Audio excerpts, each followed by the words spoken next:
Hello dear students, आज हम next topic की बात करेंगे। लास्ट क्लास में आपने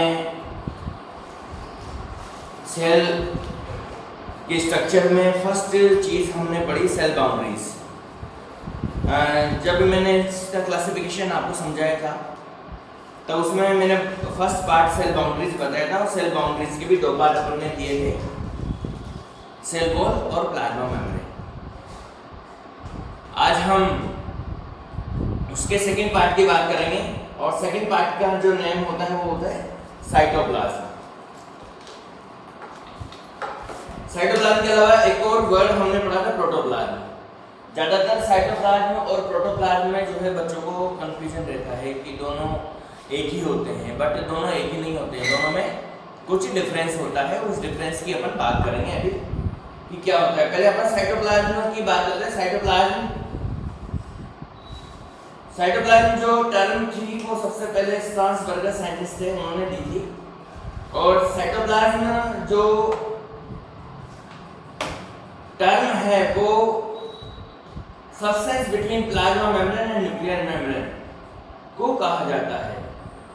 यानी कि प्लाज्मा मेम्ब्रेन और न्यूक्लियर मेम्ब्रेन के बीच की जो प्लेस होती है, जो सबस्टेंस होते हैं, उसको हम साइटोप्लाज्म के नाम से जानते हैं।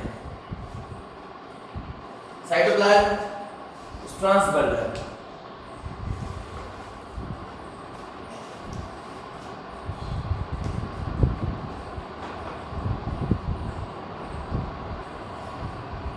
स्ट्रासबर्गर साइंटिस्ट थे जिन्होंने ये टर्म दी थी।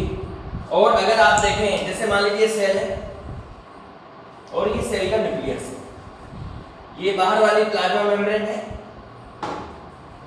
बीएम, और ये वाली जो है न्यूक्लियर मेम्ब्रेन है एनएम। न्यूक्लियर मेम्ब्रेन और प्लाज्मा मेम्ब्रेन, इन दोनों के बीच में ये जो पूरी जगह होती है, इस पूरी जगह को ही हम साइटोप्लाज्म के नाम से जानते हैं। इस जगह पे जो भी कुछ प्रेजेंट होता है, जो भी कुछ इस जगह पे पाया जाता है, उन सबको कम्युलेटिवली या उन सबको सामूहिक रूप से कम्युलेटिवली जो है हम साइटोप्लाज्म वर्ड या साइटोप्लाज्म टर्म दी जाती है। साइटो मतलब सेल, प्लाज्म मतलब लिक्विड। सेल का जो लिक्विड होता है उसको हम साइटोप्लाज्म के नाम से जानते हैं। तो न्यूक्लियर मेम्ब्रेन से प्लाज्मा मेम्ब्रेन के बीच वाला जितना भी मटेरियल होता है उसको हम साइटोप्लाज्म के नाम से जानते हैं। जबकि प्रोटोप्लाज्म क्या होता है? प्रोटोप्लाज्म की डेफिनेशन आपने पहले पढ़ ली है। प्रोटोप्लाज्म सेल के अंदर जितना भी लिविंग सब्सटेंस है उन सबको हम प्रोटोप्लाज्म कहते हैं। प्लाज्मा मेम्ब्रेन भी उसी के अंदर आती है, प्रोटोप्लाज्म के अंदर, और ये साइटोप्लाज्म पूरा उसके अंदर आता है और न्यूक्लियस भी उसके अंदर आता है। ये सब के सब टोटल पूरी सेल ही प्रोटोप्लाज्म है। इसमें से जो भी लिविंग मटेरियल है, इसके अंदर से नॉन लिविंग सब्सटेंस को आप हटा दीजिए। नॉन लिविंग सब्सटेंस को हटाने के बाद जो बचा हुआ है पूरा, वो प्रोटोप्लाज्म है। तो प्रोटोप्लाज्म और साइटोप्लाज्म को कभी भी आप एक नहीं समझेंगे, दोनों डिफरेंट टर्म्स हैं और दोनों का मतलब भी अलग अलग है। प्रोटोप्लाज्म का मतलब लिविंग लिक्विड, प्रोटोप्लाज्म मतलब जो जिसके अंदर लाइफ होती है, जिसके अंदर जीवन होता है, उसे हम प्रोटोप्लाज्म के नाम से जानते हैं, जो कि प्लाज्मा मेम्ब्रेन से स्टार्ट होता है और पूरी सेल उसके अंदर इंक्लूड होती है। बट कुछ जो नॉन लिविंग थिंग्स होती है जो इसके अंदर पड़ी हुई रहती है, वो इसके अंदर नहीं आती है। जबकि साइटोप्लाज्म लिमिटेड है, प्लाज्मा मेम्ब्रेन नहीं होती है इसके अंदर, और न्यूक्लियर मेम्ब्रेन और न्यूक्लियस भी नहीं होता है। इन दोनों के बीच वाला जो सब्सटेंस है उसको हम साइटोप्लाज्म कहते हैं, और ये टर्म दी थी वो स्ट्रासबर्गर ने दी थी। साइटोप्लाज्म की अगर हम आगे बात करें तो दो पार्ट में इसको डिवाइड किया गया है, हाइलोप्लाज्म एंड ट्रोपोप्लाज्म। हाइलोप्लाज्म, इसका जो लिक्विड होता है, इसके अंदर जो लिक्विड सब्सटेंस होता है उसको हम हाइलोप्लाज्म के नाम से जानते हैं। Hyaloplasm is protein rich liquid material of cytoplasm which contain different types of chemicals। इसके अंदर एक तरह का प्रोटीन बहुत ज़्यादा मात्रा में इसके अंदर होता है, और उसके अलावा बहुत सारे कंपोनेंट इसके अंदर प्रेजेंट होते हैं। ठीक है, तो प्रोटीन रिच सब्सटेंस होता है जिसके अंदर जो है बहुत सारे केमिकल कंपाउंड इसके अंदर पड़े हुए रहते हैं, इसके अलावा ऑर्गेनिक और इनऑर्गेनिक सॉल्ट भी इसके अंदर पाए जाते हैं। सेकेंड अपन बात करते हैं इसमें ट्रोपोप्लाज्म की। ट्रोपोप्लाज्म इसके अंदर जो सॉलिड पार्ट्स होते हैं इसके अंदर, उनको हम ट्रोपोप्लाज्म के नाम से जानते हैं। कुल मिला के सॉलिड पार्ट में सेल ऑर्गेनल्स हो सकते हैं और दूसरी चीजें इसके चारों तरफ हो सकती है।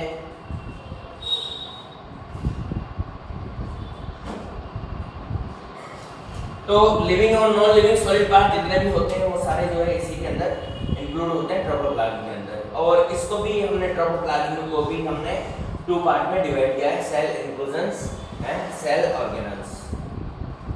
सेल, पहले हम सेल इंक्लूजन्स की बात कर लेते हैं। सेल इंक्लूजन्स क्या होते हैं? ठीक है, सेल के अंदर जो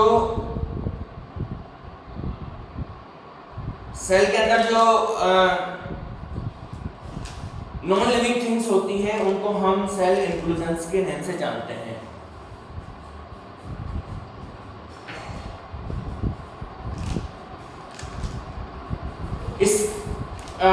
इसके अंदर जो है इसको हमने 3 पार्ट्स में डिवाइड किया है।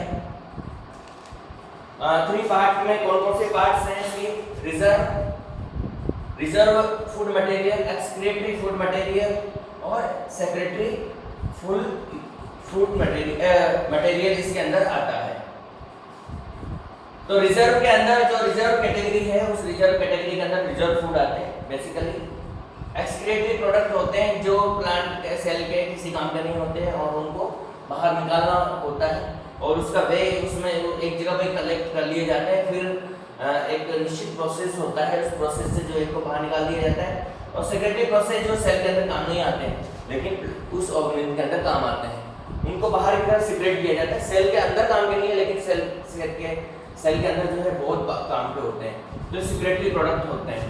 तो 3 टाइप के ये नॉन लिविंग प्रोडक्ट इसके अंदर हमने 3 पार्ट्स में डिवाइड किया है। रिजर्व जो तो रिजर्व रहते ही नहीं, जरूरत पड़ने पर इनका यूटिलाइज होता है। स्पेशली रिजर्व फूड इसके अंदर आते हैं, कुछ रिजर्व केमिकल भी इसके अंदर आते हैं। एक्सक्रीटरी के अंदर यूरिया, यूरिक एसिड वगैरह पड़े हुए रहते हैं वहाँ पर। और भी जो चीजें काम की नहीं होती वो भी उस जगह पे पड़ी रहती है और टाइम टू टाइम उनको जो है सेल से बाहर निकाला जाता है। और सेक्रेटरी जो होते हैं जिनका सिक्रेशन बाहर की तरफ होता है, ये 3 पार्ट्स में। जब अपन इसका क्लासिफिकेशन, इसकी स्ट्रक्चर पढ़ रहे थे और इसका एक अपन ने फ्लो चार्ट पढ़ा था, उस समय भी मैंने इनके बारे में आपको जानकारी दी थी।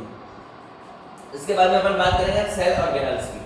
सेल ऑर्गेनल्स के अंदर डिफरेंट टाइप के सेल के ऑर्गन्स आते हैं जो उसके अंदर बहुत इंपॉर्टेंट होते हैं, बहुत सारे फंक्शंस उसके अंदर परफॉर्म करते हैं और पूरी सेल को चलाने का काम भी ये करते हैं।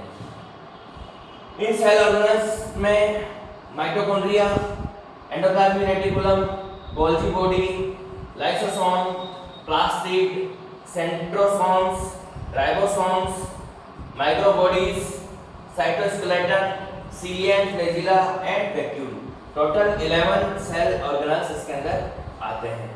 और इन सब सेल ऑर्गेनल्स की हमें अब 1 बाय 1 स्टडी करनी है कि कौन सा सेल ऑर्गेनल क्या काम करता है, किस जगह पे रहता है, उसकी डिस्कवरी किसने की, और भी जो भी सारी जानकारियां हमें इनके बारे में एक-एक करके पढ़नी है। तो हम आइडिया लगा सकते हैं ये टॉपिक जो साइटोप्लाज्म है वो इस चैप्टर का सबसे बड़ा टॉपिक है और सबसे बड़ा हिस्सा इसी के द्वारा कवर होता है। हमने सेल को 3 पार्ट में डिवाइड किया था, सेल बाउंड्रीज, साइटोप्लाज्म और न्यूक्लियस। न्यूक्लियस भी बहुत छोटा हिस्सा है और जो है सेल बाउंड्रीज भी फिनिश होगी। ये दोनों बाउंड्रीज हम पढ़ चुके हैं। अब इसमें बहुत लंबा टाइम हमें लगने वाला है, ठीक है। तो हम एक-एक सेल ऑर्गेनल्स की हम यहाँ पर बात करेंगे। अब देखिए इन सेल ऑर्गेनल्स को जो है कुछ साइंटिस्ट ने अलग-अलग तरीके से जो है डिवाइड किया है। डिवीजन में इनकी मेम्ब्रेन को लिया है। मेम्ब्रेन के हिसाब से जो है इनको हमने 4 पार्ट में डिवाइड किया है। 4 पार्ट में number 1 double membrane bounded cell organelle. ऐसे सेल ऑर्गेनल जिनके अंदर डबल मेम्ब्रेन होती है, इसमें आता है डबल मेम्ब्रेन में एक तो माइटोकॉन्ड्रिया आता है और एक प्लास्टिड आता है। ये 2 जो सेल ऑर्गेनल होते हैं इनके चारों तरफ डबल मेम्ब्रेन होती है। सिंगल मेम्ब्रेन जो होते हैं जिनके चारों तरफ सिंगल मेम्ब्रेन पाई जाती है, उसमें ईआर माना जाता है, गोल्गी बॉडी माना जाता है, लाइसोसोम माना जाता है। ये लाइसोसोम भी इसी की कैटेगरी में आता है। माइक्रो बॉडीज मानी जाती है। ये फोर होते हैं जो कि सिंगल मेम्ब्रेन बाउंडेड ऑर्गेनल्स के अंदर आते हैं। Endoplasmic reticulum, Golgi body, lysosome, micro bodies. Micro bodies भी अलग अलग तरह के हम पढ़ेंगे। माइक्रो बॉडीज में पेरोक्सिसोम आता है, ग्लायोक्सिसोम आता है, स्पिरियोसोम्स आते हैं। ये हमें माइक्रो बॉडीज के अंदर पढ़ने हैं। इसके अलावा मेम्ब्रेन लेस ऑर्गन्स आते हैं जिनके चारों तरफ मेम्ब्रेन नहीं होती है।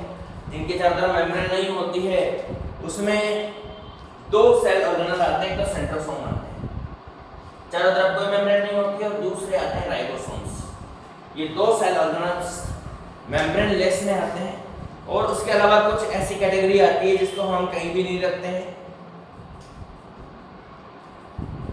वो बचे कुछ जो 3 कैटेगरीज यहाँ बची हुई है, ये वाला और ये वाला। ये तीनों कैटेगरीज को हम अलग से ही पढ़ते हैं। साइटोस्केलेटन बहुत सारे होते हैं इसके अंदर, जिसमें कुछ सेल मेम्ब्रेन बाउंडेड होते हैं, डबल मेम्ब्रेन बाउंडेड भी होते हैं, अलग अलग टाइप के होते हैं। तो वो उस समय पढ़ेंगे। इन तीनों को हमने अलग से ही पढ़ना है।